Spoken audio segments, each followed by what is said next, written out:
waan ogahay in badankiin aan dhaho 90% idinka mid ihi ay maqleen magaca buurta Fuji ee dalka Japan. Waa kee qofka aan aqoonta u lahayn buurta Fuji, adiga oo aan dhaqanka Japan iyo dalkooda dan ka lahayn. Hal mar ayaa aad aragtay buurta, indhahaaguna qabteen, ka dhex aragtaya animation, ka dhex aragtaya filim, ka dhex aragtaya muuqaala caruureed ama sawirro. Sidoo kale qofkii arkay Canon hubaal uu arkay buurta Fuji. Buurta Fuji waxay ka mid tahay astaamaha ugu caansan ee lagu garto Japan, waxayna u dhaxaysaa labada gobol ee Yamanashi iyo Shizuoka. Dalka Japan iyo dalxiisayaashu aad bay u jecel yihiin muuqaalka buurta Fuji. Mar walba sawirro ayay ka soo qaadaan, way bilaan, quruxdoodana wayna tusaan. Xaqiiqada ah inay tahay buur volkaano ka soo gooday ayay inoo muujiyaan. Taariikh dheer oo qaraxyo volkaano ah ayaa buurtani leedahay. Qaraxyo waaweyn baa mar kasta ka dhici jiray, waxaana ugu dambeeyey qarax weyn oo ka dhacay ku dhowaad 300 oo sano ka hor. Qaraxyadeedii hore ayaa sameeyey muuqaalka dabiiciga ah ee lagu majeerto, waxayse mar dambe noqotay buur dhaqamada iyo khuraafaadka Japan loo tiiriyo, gaar ahaanna waxay muhiim u noqotay gaalada aaminsan Buddhism-ka. Laakiin wax kasta oo qurux iyo qaaya lagu tilmaamo had iyo jeer waxaa ku hoos jira dhinac kale, dhinac mugdi ah, dhinacyo foolxun. Buurtu waxay ku dhex taallaa kayn iyo 5 haro oo ishareer yaal. Marka aad ka soo jeedaadisa meel fog, waxaa kuu muuqanaya qurux aanad horay u arag, laakiin runta dhabta ihi ma aha sida muuqaalka sare. Kaynta iyo harooyinka waa qaaq ciriiri gelisay laabo, qalbiyo culays ku riday. Dadka reer Japaanna waxay ugu magac dareen kaynta geerida. Maxaa ka dhex dhacay kaynta? Maxayse u noqotay meel la isku daldalo? Sheekadeenna maanta halkaa ayay ka bilaabanaysaa, waxayna ku saabsan tahay beertaas iyo kayntaas buuraha ku dhex taalla. Aan guda galna kaynta geerida. Haddii aad nagu cusub tahay, soo dhowow janalka, subscribe saar. Sanadkii 864, buurta Fuji oo ah buur volkaano ah ayaa laba qaraxday. Qaraxaasi waxaa loo bixiyey qaraxii Joan. Waa qaraxii labaad ee ugu weynaa abid ee laga diiwaan geliyey Fuji, laakiin waa midkii ugu khatarsanaa. Bal adiguba qiyaas, buur muddo 10 maalmood si joogto ah u qarxaysay, dhul holcaya, dhir u muuqda inay ka daayaan dhagaxyo kulul oo u soo hoobanaya sidii roobkii, dhir gubanaysa, buur holcaysa, dadkii iyo guryihii aagga ka dhowaa oo basbeelay. Dhammaan waxyaabaha meesha ka dhacay waxaa loo tixgeliyey inay yihiin musiibo qaran, laakiin Ilaahay mahaddii waxaa ka soo mudhiidhi nolol cusub oo aan la filayn. Dhulka volkaanuhu ka qarxay ciiddiisii waxay isu beddeshay mid bacrinsan oo nafaqo badan, geedo cusub oo tiro badanna ay ka baxayaan. Sidaa darteed, Jabaaniyiintu waxay kaynta u bixiyeen Chu'a ama badii geedaha. Waa kayn aad u ballaaran, waa dhir isku lamaan oo barbannaan aanay ku oolin. Waa geeda ka samaysmay volkaano muddo ka badan 1000 sano. Kayntu waxay ahayd aag cufan, heer dadkii soo booqday yidhaahdaan haddii roob da'o adiga oo dhex socda kaynta, hal dhibac kuma soo gaarayso. Sababtu waa dhirta oo isu dhow. Kayntu waa aag aamusan, meel aadan maqlayn guuxa baabuurta iyo codka shimbiraha. Waxaa kale oo kaynta caadi ka noqday in qofku lumo, geed kastana midka kale ayuu la mid yahay.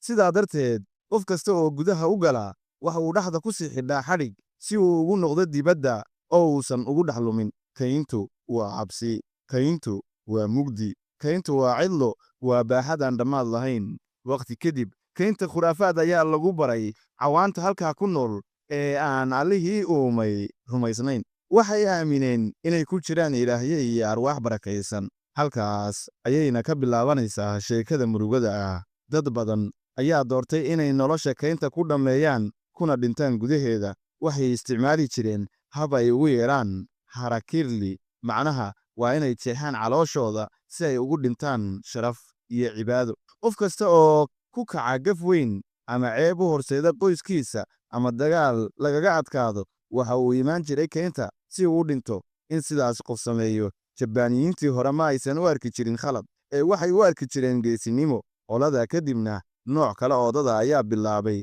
inay kaynta u tagaan si ay isu dilaan. Ragga suufiyada ah ee boqortooyada Boodada ama Buddhism-ka waxay ahaayeen raggii u adkaa, ugu xagjirsanaa. Niman bay ahaayeen rumaysnaa falsafadda Buddhism-ka ee asalka ah. Waxay ahaayeen niman u iman jiray kaynta si ay noloshooda ugu soo afjaraan hab ka mid ah kuwa ugu naxdinta badan: gaajo, iyo haraad ayay u dhiman jireen.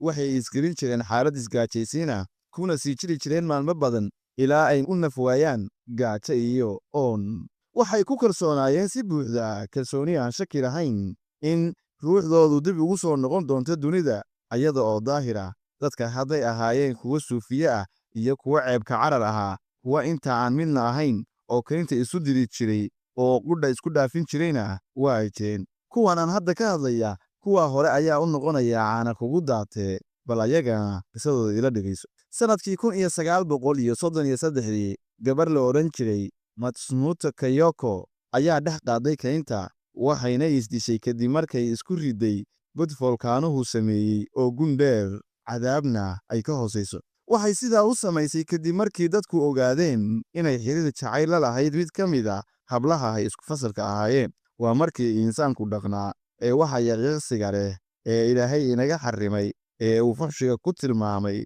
aanu dhexdeeda waa bini'aadamka ee ku faafin. Arrinkaasi waxa uu noqday arrin qoran oo dhammaan dadka Jabaan ay ka hadleen. Waxaa dhacday mucjiso madow. Ku dhowaad 100 qof oo kale ayaa ku dayday, iyaguna oo isku tuuray godkii waali ayay sameeyeen. Dabadeed sagaashamaadkii, arrintu waxay gaartay heerkeedii ugu sarreeyey. Sanadkii 1993 waxaa la daabacay buug la yidhaahdo Hagaha Dadka Isdilaya ee Jabaan. Buug sharaxaya dhammaan hababka la isku dilo. Qoraaga buugga oo nacasnimadiisa aan la qiyaasi karin wuxuu ku andacooday inuusan ku dhiirigelin qofna inuu isdilo, laakiin buugga waxa uu bixinayay faahfaahinno buuxda sida la isu dilo, heerka xanuunka, dhibaatooyinka dhici kara iyo sida ugu fudud ee aad qudha isku dhaafin karto.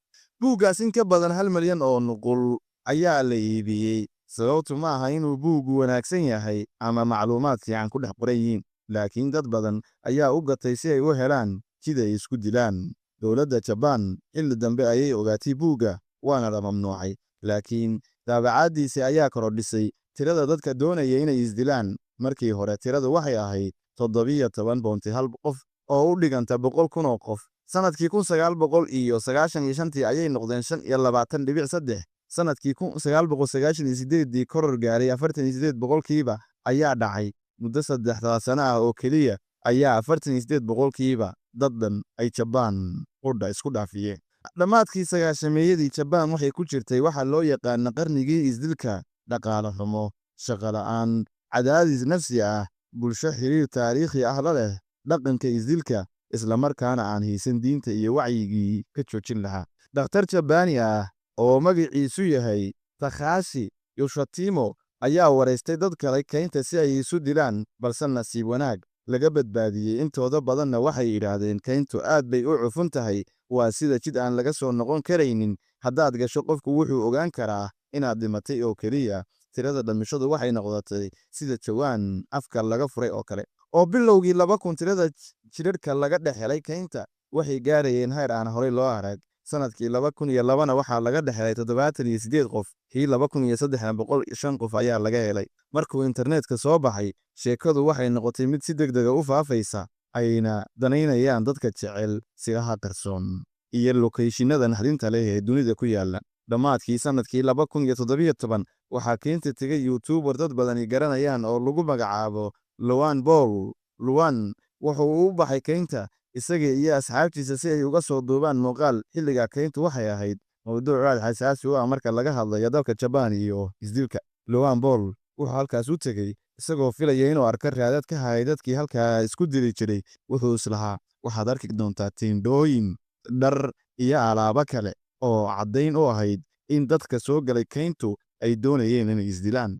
Isagoo duubaya muuqaalka, si kedisa ayuu u arkay meyd kaynta dhexdeeda yaalla. Markay arkeen meydkaas halkii ay ka fogaan lahaayeen, waxay istaageen agtiisa iyagoo qosol la dhacaya, kaftamaya, kuna hadlaya hadallo aan meesha ku habboonayn. Waxaa la dhisay xayndaabyo lagu ilaaliyo kaynta, waxaana mar walba halkaas si joogto ah uga shaqeeya boolis iyo shaqaale mutadawiciin ah oo ka ilaaliya dadka inay halkaa isku dilaan.